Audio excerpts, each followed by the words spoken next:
Be me, 34 years old. Just got back from another disappointing coffee date with some guy from the app. Literally cannot understand what's wrong with men these days. Sitting in my corner office Monday morning, thinking about how this keeps happening. I'm objectively a catch. 6-figure salary, own a condo in the nice part of town, went to a good school, take care of myself. But every time I meet a guy, something always goes wrong. This weekend's date was particularly frustrating. Met him at this trendy coffee place downtown. He seemed normal in his photos, worked in IT or something. Showed up wearing khakis and a button-down, already kind of annoyed he didn't dress up more. I'm wearing my nice blazer and everything. We sit down and he starts asking me the usual questions. What do you do for work? What are your hobbies? Blah, blah. Tell him about my job, how I manage a team of 15 people, just closed a major account. He's nodding along, but I can tell he's not really impressed enough. Like, do you know how hard it is to be a woman in marketing at this level? Then he starts talking about his job, something about network security. Honestly, kind of zoned out because it sounded boring. He's going on about some project, and I'm just thinking about how his salary is probably not even close to mine. Interrupt him to ask if he's heard about this new restaurant opening downtown. He seems a bit surprised I cut him off, but whatever. The conversation was dragging. Tell him I got reservations for next month already. It's supposed to be impossible to get in. Drop the price of the tasting menu casually, like it's no big deal, I can afford it. He makes this weird face. Asks if I always plan things that far ahead. Tell him, of course, I'm very organized. It's kind of necessary when you're managing major projects worth millions. He nods slowly. Something feels off, but can't put my finger on it. Decide to test him a little. Ask him what he's looking for in a relationship. He gives some generic answer about partnership and shared values. I tell him that's nice, but I need someone who can keep up with my lifestyle. Someone ambitious, driven, not intimidated by a woman who knows what she wants. He's quiet for a second, then asks what I mean by keep up. Explain that I need intellectual stimulation, someone on my level, someone who understands the demands of a serious career. He asks if I think his career isn't serious. Immediately have to backtrack. No, that's not what I meant. It is fine, it's just different. He doesn't seem convinced. The date kind of fizzles after that. He says he has to go, some excuse about meeting a friend. Doesn't even suggest meeting again. Whatever, his loss. Get to work Monday and tell my colleague Jennifer about it. She's been married for like 10 years, so she doesn't get the struggle. She listens and then asks kind of carefully if maybe I came on too strong. Excuse me? Tell her I was just being myself. If he can't handle that, then he's not right for me. She does this thing where she bites her lip like she wants to say something but doesn't. This is why I don't talk to her about personal stuff. Later that day, sitting in a meeting with the executive team, pitching a new campaign strategy. The CEO, Richard, is there, along with the CFO, Marcus. I've prepared an entire presentation, data-driven, comprehensive. 15 minutes in, Marcus interrupts with a question about the budget. Politely explain that I was getting to that. It's in slide 23. He leans back and says maybe I should jump to that now since it's kind of important. Feel my jaw tighten but smile. Skip ahead to the budget slide. He starts asking questions about the ROI projections. Defend my numbers, they're solid. I spent weeks on this. Richard asks if I've considered an alternative approach. Starts describing something that's basically a worse version of what I already proposed. Have to carefully explain why my way is better without sounding condescending. They finally approve it, but I can tell they weren't enthusiastic. This happens literally every time. They never question David's presentations like this, and he's the director of sales. After the meeting, Richard asks if he can have a word. Oh, great. What now? He says the presentation was good, but maybe I should work on being more flexible when fielding questions. I tell him I was being flexible. I answered all their questions. He does this sigh, says something about tone and receptiveness. I'm receptive. I'm literally always receptive. I take feedback better than anyone on the team. He says okay and drops it, but I can tell he doesn't believe me. This is the kind of thing I deal with constantly. My assistant knocks and reminds me I have lunch with my mother. Fantastic. Exactly what I need today. Meet my mom at her favorite bistro. She immediately asks about my dating life. Tell her about Coffee Guy. She listens and then says, "Well, sweetheart, maybe he was intimidated." Yeah, Mom. Obviously he was intimidated. That's the problem. Why are men so intimidated by successful women? She gets this look on her face, asks if I ever consider that maybe it's not about success. What else would it be about? She says something vague about connection and making people feel valued. I make people feel valued all the time.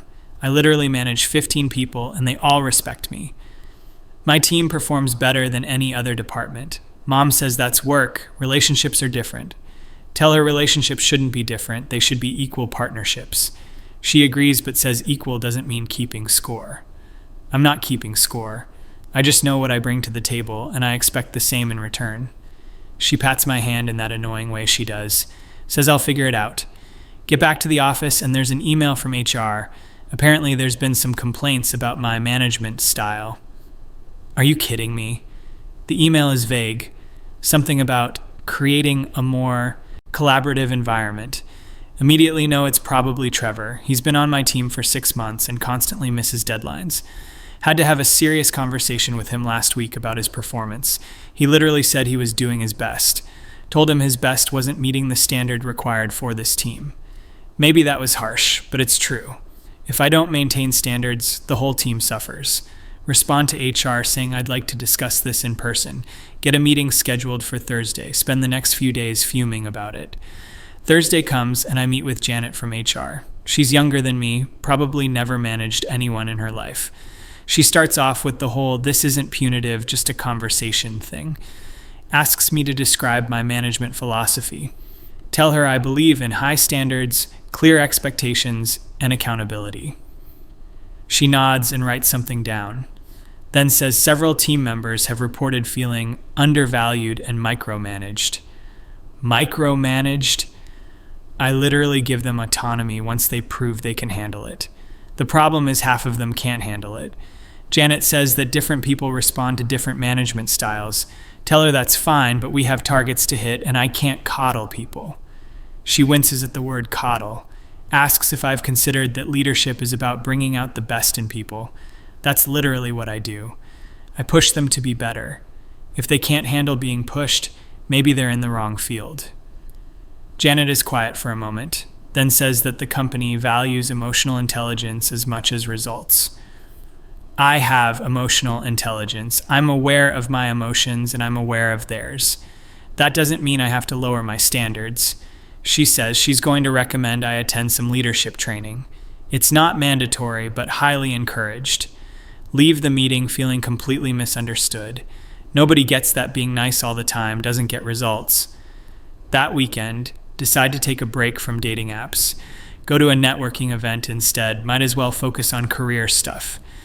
It's at this hotel ballroom, lots of people from various industries. Spot an interesting conversation happening near the bar. Group of people talking about emerging markets or something. Join the conversation, introduce myself. There's this guy, probably late 30s, decent looking, well-dressed. He's talking about some investment strategy. I mention that I've been looking into similar opportunities. We end up talking one-on-one while the others drift away. His name is Andrew, works in finance. He seems actually intelligent, asks good questions, tells me about his work, managing portfolios for high net worth clients. Okay, now this is promising. We talk for like an hour. He asks if I want to grab dinner sometime. Absolutely. Finally, a man who seems like he's on my level. We exchange numbers and set something up for next week. Spend the next week feeling optimistic. Maybe Andrew will be different.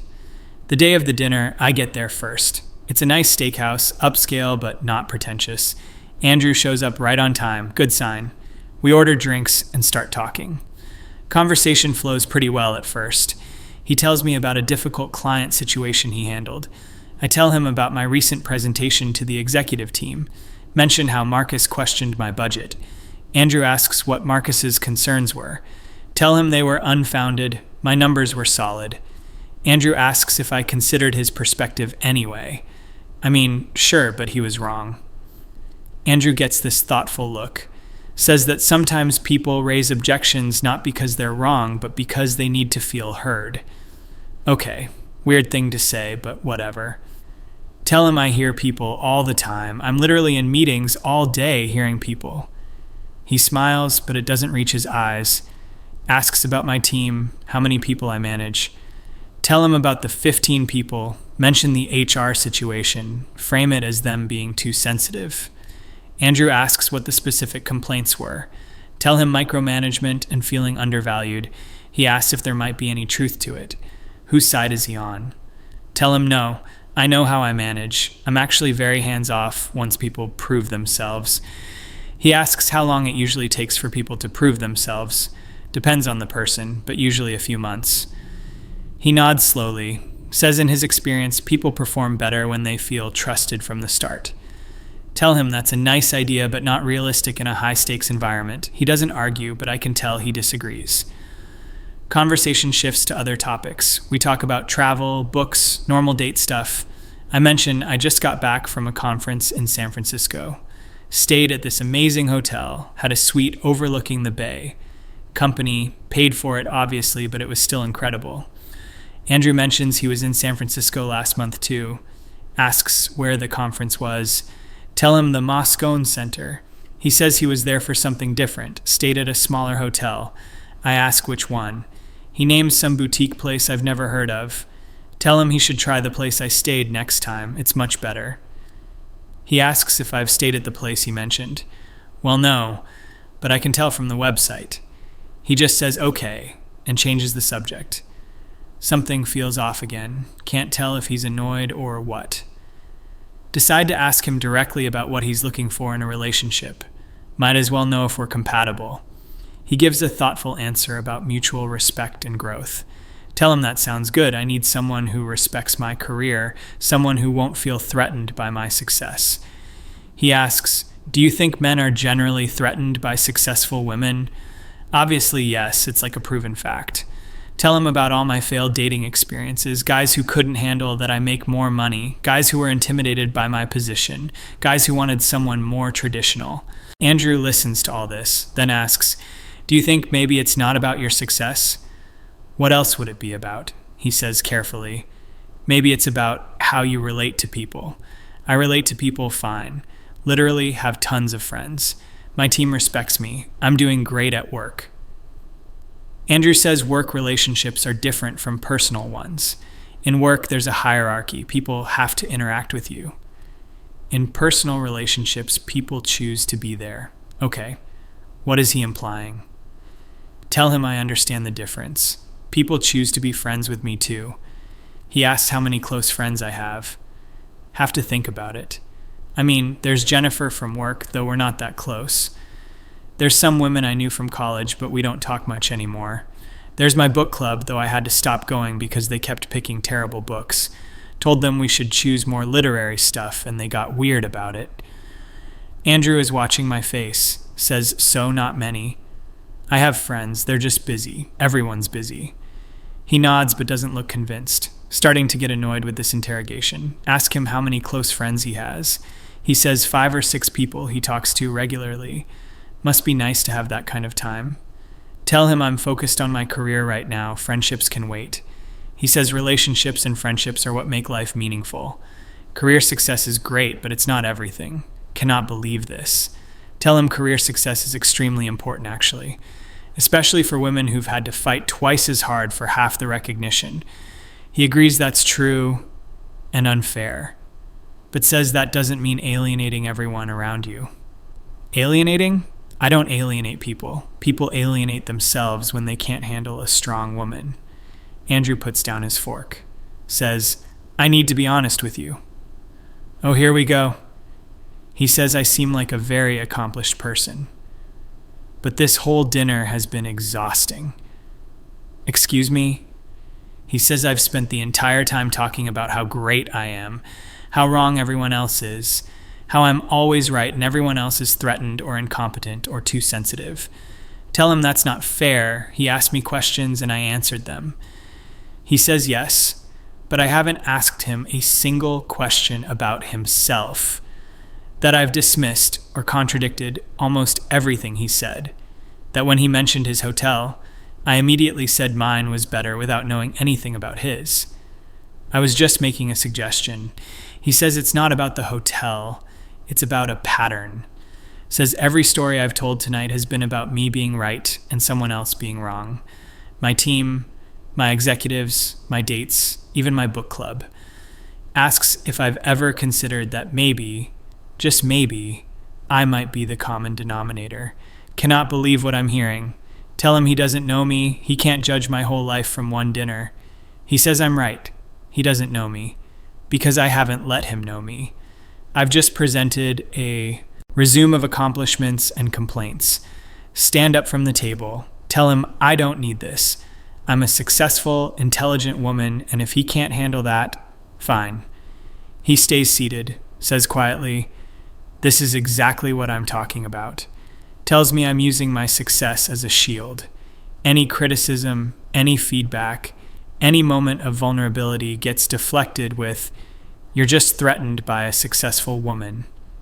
Says it's not about success, it's about being so defensive and competitive that nobody can get close to me.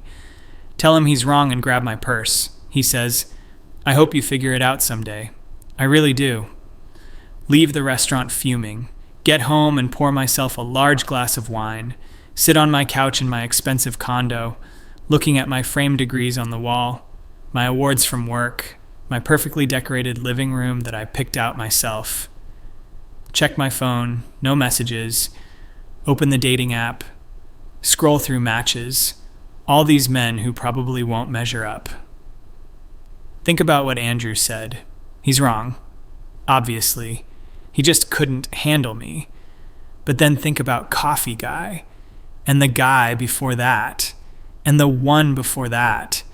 Think about the HR meeting, and Richard's comment about my tone, and my mom saying I'll figure it out, and Jennifer's careful question about coming on too strong. Pour another glass of wine. Maybe I should text Andrew and explain myself better. No, he doesn't deserve an explanation. He was rude and judgmental. Open my texts anyway. See the last conversation with my college roommate from 3 years ago. I had told her I was too busy to visit when she had her baby. She never responded. Scroll further back. There's my cousin asking me to be in her wedding. I said I'd have to check my work schedule. She said never mind and picked someone else. Keep scrolling. Just a lot of conversations that ended with me. Sit there for a long time. Finish the bottle of wine. Look around my empty apartment. Think about going to work tomorrow. Another day of meetings where I have to fight to be heard. Another evening alone. Another weekend with nothing but work emails and meal prep. My phone buzzes. It's a LinkedIn notification. Someone endorsed me for leadership. Stare at it for a while. Then at my reflection in the darkened TV screen, sitting alone on my couch, in my expensive clothes, with my successful career, and nobody to share it with. Andrew's words echo in my head. You're using your success as a shield. Take out my phone and start typing a response to him. Delete it. What would I even say? That he's right? He's not right. He can't be right. I've worked too hard to be told I'm doing everything wrong. Put my phone face down on the coffee table, sit in silence. Just me and my accomplishments. Exactly what I wanted, right? Check my work email. There's already stuff for tomorrow. At least work makes sense. Work has clear metrics, clear goals, clear rewards. Not like relationships with their messy feelings and unspoken expectations. Tell myself, I'm better off this way. Independent, successful, strong.